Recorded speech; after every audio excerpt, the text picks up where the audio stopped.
yung pabebe mo. Kakayamot. Nagtitiktok ako eh.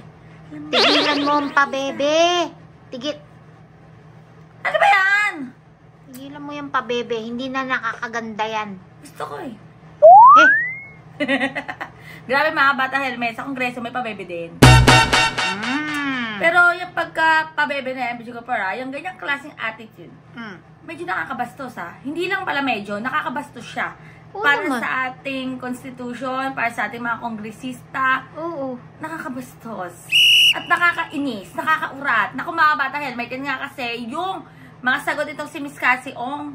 Alam mo, nung napapanood ko at pinapanood ko kanina yung hearing, Bidyo Kapara, ang sarap talagang tirisin.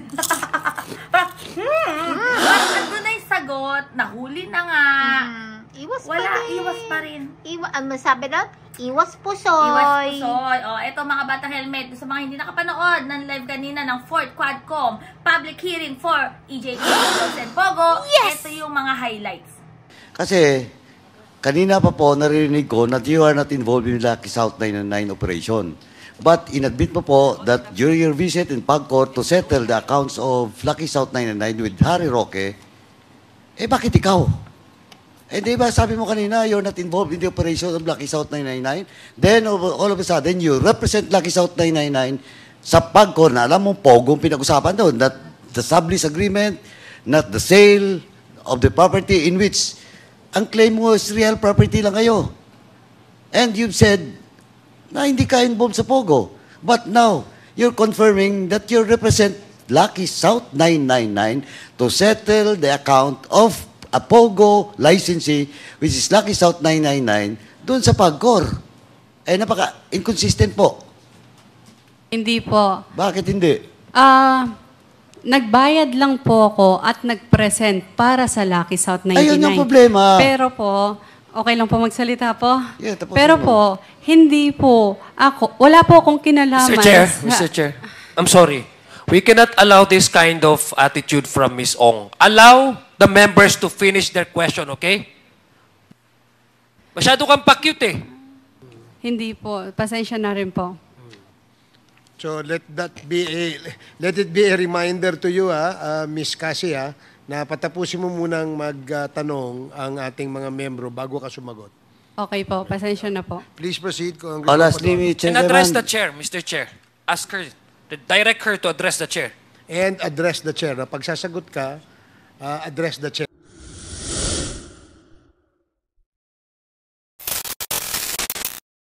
Mr. Chair, why do you refuse to answer Congressman Pimentel when he asked you about your schooling? Mr. Chair, hindi... Why? Hindi po kasi ako nakapagtapos. Hindi naman nakakahiya, hindi ka nakapagtapos eh. Gusto lang na yung malaman kung saan ka nag-aral. Yun naman ang tanong, di ba? Hindi naman tinanong na kung Yes, saan po. ka nagtapos. Ang kitatanong natin, kung saan ka nag-aral. Pwede ba sagutin mo yun? Mr. Chair, marami po akong school na pinag-aralan po. Wala kang school na pinag-aralan o doon ka nag-aral sa China, hindi sa Manila? Kick-out student po ako. Kick out ka. Magaling. Ngayon lang ako nakakita ng hindi nag-aral at kick out na magaling sumugot sa hearing na ito. Ang mga kausap mo, mga congressman, pero ang galing mong sumagot, ang galing mo kami paikutin dito. Ngayon lang ako nakakita, Mr. Chair, ng isang babaeng 24 years old na walang pinag-aralan, drop out, na nakakasagot ng kanyang klaseng sagot sa hearing na ito. Pakisagot mo nga, Miss Casyong.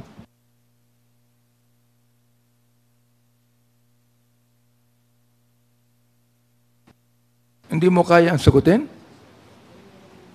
Aba, magaling ka.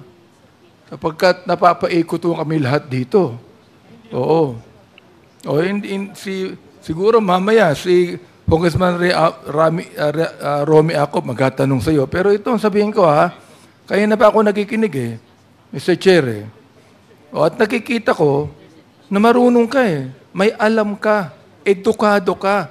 And you tell me now, you are refusing to answer the question of Congressman Pimentel on where you studied? Hindi naman namin tinatanong kung anong antas ng pinag-aralan mo eh. Oo. Ang tinatanong, hindi ka ba nag-aral ng elementary? Let me ask you. Nag-aral ka ba ng elementary? Hindi. Opo. Ayun. Sumagot ka din. High school, nag-aral ka. Mr. Chair. Hindi po, Mr. Chair. So, hindi ka nag-high school, elementary lang nga tapos mo. Elementary lang. Opo. Ay, Mr. Chair, genius to. Genius. Elementary lang nga natapos niya, pero pinapaikot mo si Congressman Dan Fernandez. Elementary nga lang eh. Pinapaikot si Congressman Dan Fernandez. Napapaniwala pa ni Congressman. Hindi, we're trying to be lenient, Mr. Chairman, if I may. We're just trying to be lenient because, yun nga, sinasabi natin, okay naman, nag-waiver na siya eh. Yun nga lang problem, si withdraw eh. And that's the reason why medyo, bakit ganun? Kasi nga, winidraw na namin yung, Tingnan mo ha. di ba? Kanina, nabanggit mo kay Congressman Dan Fernandez, hindi nabigyan ng lisensya. Narinig ko yun, ha? You were not given a license. Now, what license are you talking about? Nag-email po si, Mr. Chair, nag-email po si PAGCOR sa email ko dahil ako po yung authorized po. Kaya sa akin po nag-email. Ang sabi po ni PAGCOR po is hindi po sila magbibigay ng lisensya. Or, Sa hindi PAGCOR. siya mag-renew. PAGCOR. Opo, Ang Mr. Chair. PAGCOR, hindi nagbibigay ng lisensya sa mga building. Nagbibigay ng lisensya sa POGO. Di ba? Opo, bali po. Kanina binabanggit mo na wala kang kinalaman sa POGO eh. Mr. Chair, may I explain po? Kahit mag-explain ka, tatanggi mo na naman na involved ka sa POGO eh. Di ba? You're going to explain, but you will still insist that you have nothing to do with POGO. Answer me. Magaling ka, genius ka, di ba? Sagutin mo ako. You have nothing to do with POGO, but you applied for a license in PAGCOR, and you will refuse a license. What kind of license? PAGCOR is not giving a license for apartments or buildings. They are giving licenses for POGO. What are you applying for? Yes po, Mr. Chair. What are you applying for? Nag-apply po kami for renewal po ng license po. Nang ano? PAGCOR po. Nang ano nga? PAGCOR po. Hindi, nang ano? License to operate po. For what? Anong i-operate? Yung tag po dito, yung... POGO. Come on, tell me. POGO. Operation ng POGO. Tell us here. Because look, we are preventing that Congressman Karap will again make a motion for contempt and consign you to Mandaluyong Correctional Institution. Now, you answer me now. What kind of license did you trying to get from PAGCOR? Mr. Chair, license to operate po ng PAGCOR. Ano? Anong Ng to business operate po. ng PAGCOR? Hindi pwedeng to operate ng PAGCOR. You applied for a license from PAGCOR to operate what? To operate POGO po. Yun. Ibig sabihin, involved ka sa POGO. Hindi ka pwedeng mag-apply ng license sa PAGCOR na hindi mo alam na POGO yan. Oh my goodness. Oh, nagpunta ka sa PAGCOR. Sinama mo pa si Atty. Harry Roque.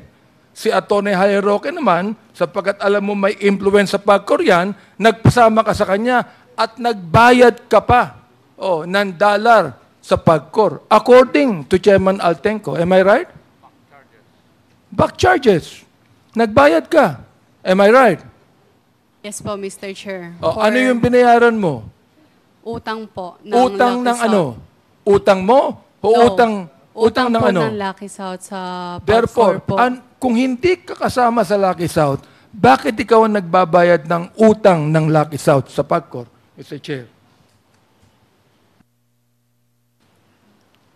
Pwede po, Mr. Sige, Chair. go pwede- ahead. Go ahead. Mr. Chair, authorized representative lamang po ako. Whatever it is, authorized representative ka, utusan ka, pero ikaw ay inutusan ng Lucky South, magbayad ka sa Pagcor ng back charges sapagkat ikaw mismo ang nag-apply sa Pagcor ng POGO. Yes or no? Hindi po, Mr. Chair, hindi po ako mismo yung nag-apply sa POGO. Renewal lang nung pumunta Hindi po ba kami. kasama ka ni Atty. Jairo sa Yes Pagcor? po, for renewal po. Ibig sabihin, ikaw ang nag-renew o nag-apply, whatever it is. Basta napunta ka sa Pagcor. Am I right? Yes po. Ikaw ang nagbayad. Am I right?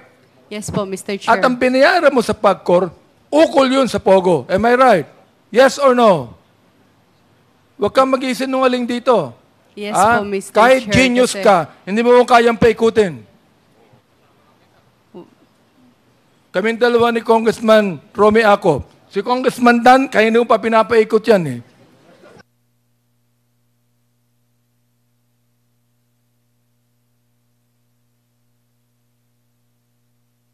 Mr. Chair. Mr. Chairman. Congressman Abante. Alam mo, Mr. Chairman, this is not a laughing Yes, matter. yes, Congressman Dan. No, I just wanted to also to clarify that my position is to really to find out yung nalalaman ni Miss Cassandra Ong. Yun lang naman ang intention natin, to find out the truth, to help us ease the problems that we are encountering on trying to link each and every one of those who have perpetrated the crimes on this Pogo Hub. And I thought, and we thought, that she'll be cooperating with us. But unfortunately, it seems that she doesn't want to cooperate. I hope, Kasi, that you will change your mind. Thank you, Mr. Chair. Noted. I know that Congressman Dan is so kind with beautiful women. Okay, are you done? Mr. Chair, no, Congressman? I'm at the time. I about have two Okay, please questions wrap more. up. Thank you. Yes. Miss Cassie Ong, Mr. Chair, may I ask, do you know Rainier Chu?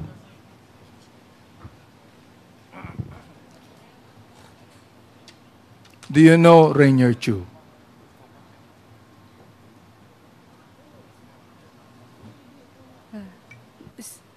Kilala mo ba si Rainier Chu? Yes or no lang yan, kung kilala mo o siya o hindi.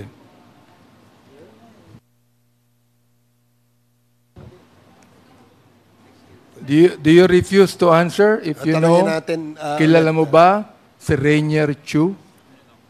Mr. Chair, I invoke my right. Ah? I invoke my right to remain silent. No, you cannot invoke your right. That is not, this is not a court. This is a hearing in Congress. Chairman, She invoked her right not Chairman. to answer. Tinatanong kita, kilala mo ba si Rainier Chu?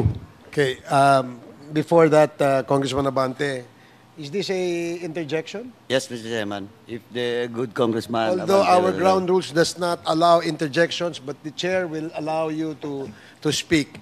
Thank you, Chairman. Congressman Paduano. Mr. Chairman, matanong ko lang po, that was the advice of your lawyer? No, that's yours.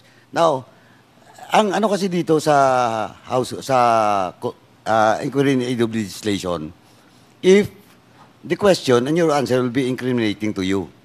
And what is incriminating to answer yes or no to that question of the Chairman Navante?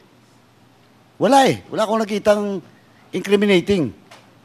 Tinatanong ka pa lang naman kung kilala mo o hindi. O yes or no lang.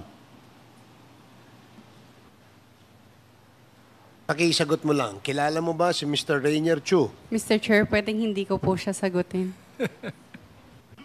So parang Mr. sinabi Chair. mo na rin, Mr. nakakilala mo siya. Chair, Okay. Mr. Chair. Again, sige, Congressman Acop, Attorney, are you advising your client properly?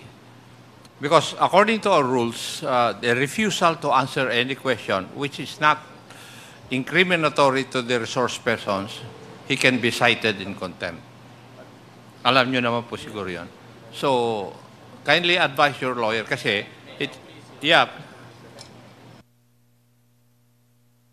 May I, Mr. Chair, repeat the question? I just would like Ms. Casiong please to answer me right now and to answer the committee, yes or no. Kilala ba niya si Rainier Chu? Sapagkat if she will not answer and invoke her right to silence, ibig sabihin, Mr. Chair, kilala niya si Rainier Chu. And I know, Mr. Chair, that she refuses to answer if she knows because there are some sensitive things that she knows about Pogo.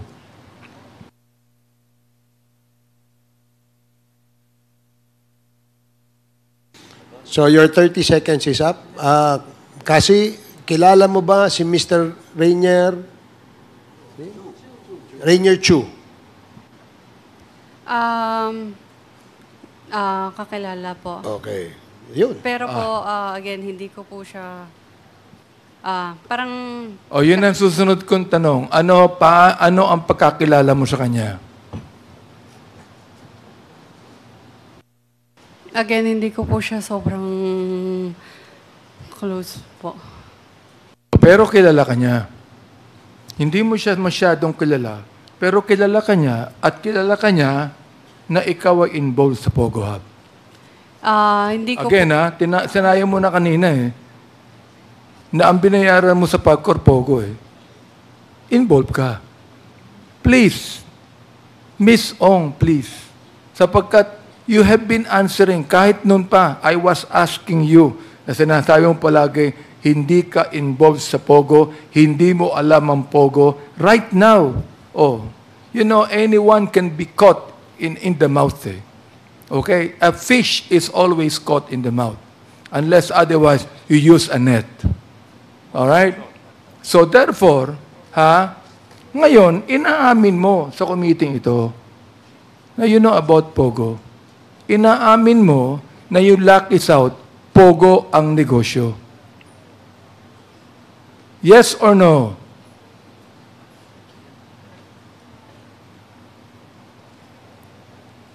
pwedeng pakiulit mo yung question.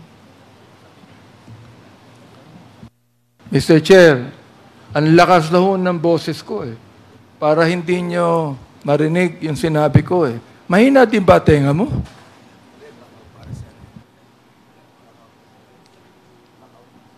Ang lakas na ng boses ko Uulitin ko pa ba?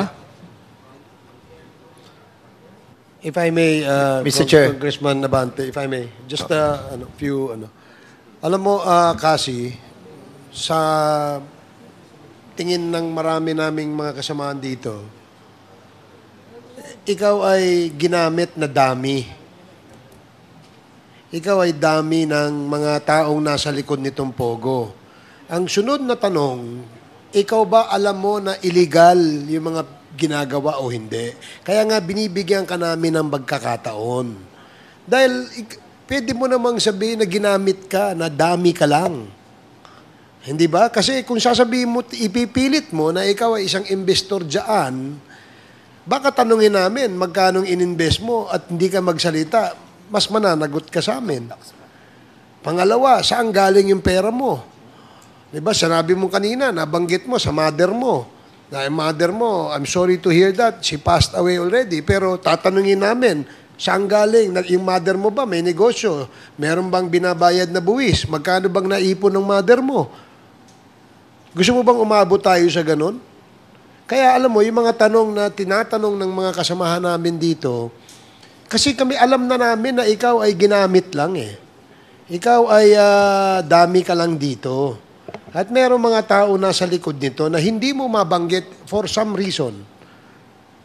No, for some reason, hindi mo mabanggit kasi maaaring malapit sa'yo o hindi kaya ay kamag-anak mo, o hindi kaya ay boyfriend mo, o hindi kaya ay siya yung pilit mong tinatago sa amin. Di ba? Anong masasabi mo, Cassie? Sa lahat po ng question na po, hindi po ako dami. So, investor ka. Yes po. So, sige. Mr. Chair. Investor po ng ano? Mr. Chair, again po, Wordwin po. Mr. Chair, Kasi, how much did you earn in totality being the incorporator of Whirlwind Corporation? can I not disclose that po? Simple question. You've been a incorporator of Whirlwind Corporation. Kung ikaw ay incorporator, siyempre, at least alam mo kung magkano. Sabihin na lang natin, nung nag-start ka ng, sa Whirlwind Corporation, nung 2019 yung sa 2022. So, magkano yung kinita mo na doon? Nagbabayad ka ba ng income tax? Do you have an income tax return? Ipatanong ko po sa tao ko. Basta, Kasi you're handling so much money. Tapos, a simple income tax return, hindi mo masagot. So, be cooperative. Magsabi ka na kasi ng totoo sa amin. Kasi, yun lang kami makakatulong sa'yo. Natatakot ka ba sa mga tao na kapaligid sa'yo? Hindi ka natatakot? Hindi ka natatakot makulong? harapin ka ng boss. Ha? Mr. Chair. Ano na? If ever po there's a case against... Haharapin mo na lang yung kaso. Opo. So in other words, you don't want to be protected by being cooperative to this committee, and you will face the music with the court. Is that what you're trying to say? Ay, ibig sabihin, mas gugustuhin mo pang harapin talaga yung kaso mo sa korte kaysa bigyan ka namin ng pagkakataon na maging parte ng aming pinaglalaban dito sa Quad Committee ito na mag-cooperate ka sa aming investigasyon. So, in other words, you will not be you will not be cooperating anymore by naming names. Yun lang naman hinihingi namin sa'yo kasi mga pangalan Wala po ako may bibigay na pangalan, Mr. Chair. Mr. Chair, Sige, Mr. Chair, Congressman Abante. I'd like to make a motion that we invite Mr. Rainer Chu in this hearing, Mr. Chair. I so move. There is a motion to invite Mr. Rainier Chu. Any second? Second, Mr. Chair. Duly seconded. No objections. Hearing no objections, the motion is carried. Comsec. Oh, Mr. Chair, isa na lang tanong, no? Sinabi mo kanina, Mr. Chair, Miss Cassie, na ang involvement mo ay yung income rentals ng Whirlwind. Am I right? Oo. Yes po, Mr. Chair. Tanong ko lang ganito. Yung income rentals per square meter, di ba? And per ulo operator. Am I right? Per ulo operator protection. Protection dito sa iyo at kay Mr. Wu. No po. Hindi. Hindi po. Wala Wala Sapagkat ikaw ang kumukolekta eh. O, di ba, Bidyo Gapor? Tama naman yung sinabi ni Kong Abante. Di ba si Kong Abante yan? Oo, hindi na nakapagtimpi. Kasi naman, Bidyo Gapor, di ba, tinatanong ka ng isang matinong tanong, sana sagutin mo ng isang matinong sagot. Yes! Hindi. Pero totoo yung sinabi ni Kong Abante. Magaling siya. Si Cassie. Ay, oo. Kaya niyang magaling. paikutin eh. Kaya niyang paikutin. Grabe mga batang helmet. Kung napanood niyo yan, Diyos ko, ito na ngayon sinasabi natin, serye, no? Na yung bagong teleserye. Congress serye. Kasi ang galing talaga niya maglubid. Kung hindi ka talaga, alam mo yun, Bidyo Gapper, yung stiff ka dun sa prinsipyo mo, Oo. sa pananaw mo, malilihis ka talaga dahil ang galing niya talagang lumusot. Hilo na siya dyan, ah. At hilo na. Baba na sugar. Ano pa kasi yan? Nagpa-hunger strike si Madjem? Moloy. Pag Ayaw niya ng kudang. kumain. Ayaw ba niya ng mga binibigay na pagkain? Ayaw Hinatid ng sa kanya? kudang. Grabe. Chusi ka pa ba? Yes. Ay, wow. Madato. Pero ayan nga, mga batang helmet, no? Ano masasabi nyo dyan? Nakakaloka talaga. Ikaw ba, Chopper? Ano masasabi mo dyan? Pabebe. Bebe. Pabebe. Pabebe. Ay, nako. Ang ating comment of the day. Sir Roger Oquindo. Sabi niya, malaki na ibulsa ni Inday Takaw fan dito. Yan ay comment po ni Sir Roger Oquindo. Malaki daw na ibulsa ni Inday Takaw Ay, ako. fan dito. So, ayan naman yung about sa DepEd budget hearing. Kasi yung mga maraming napanis na gatas, Nutriban, may mga insekto pa nga Saka daw. sa OVP. Yung mga laptop. Hay nako, nakakaloka na lang talaga kasi tax natin yan. Diba? Kaya dapat may pakialam tayo. So, ayan mga bata helmet, salamat po Sir Roger sa iyong komento at kayo comment na rin para kayo na po mapili natin sa comment of the day. Sabi nga sa buhay niya ni Helmet din ng bukit keeps getting better every day. God bless everyone. Stay happy, stay healthy, and stay safe tayo as always. Lalo ngayon, no, hindi putsuka po yung habagat. At may 2 bagyo pa raw na papasok sa park. Kaya ingat tayo. Kaya, Pabebe. Pabebe.